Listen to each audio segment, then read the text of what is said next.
Sürgünlükte yarım asır. Yazan Yunus Kandım.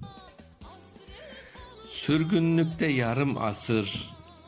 Çok mu ya da az mı bu? Soramanız menden, halktan, anamdan. Onun her bir dakikasını hatırlap, yarım asır aytarmız toktamadan.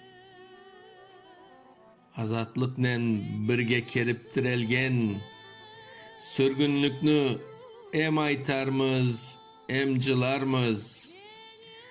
Vatanlık icretlerge köz yumgan, er tatarını cılay cılay anarmız.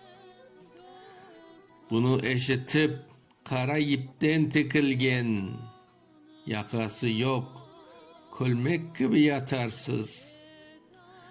Bunu eşitip yalan diye kaçarsız. Yalısı ırmak gibi akvarsız. Ana toprak hasretinden yürekler, yaprak gibi kavruldular sahrada. Yarım asır çok mu ya da az mı bu? Menden değil, sorun bunu dağlardan. Çatalkaya, roman koçtan soranız. Horluk çekken Han Saray'dan soranız. Kıyıkleşken Kızılçık'tan soranız. Mezarı yok, kabir taştan soranız. Unutmanız, Hırk Aziz'den soranız. Cuma Camii, Kızıltaş'tan soranız.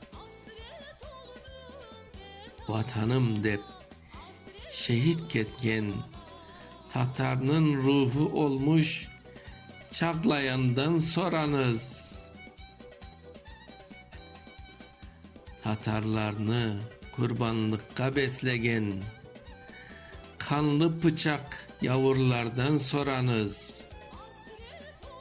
En yakşısı bir kimseden sormanız. Cevabını kimge aytıp ağlarsız? Okuyan Mustafa Şansal. Sürgün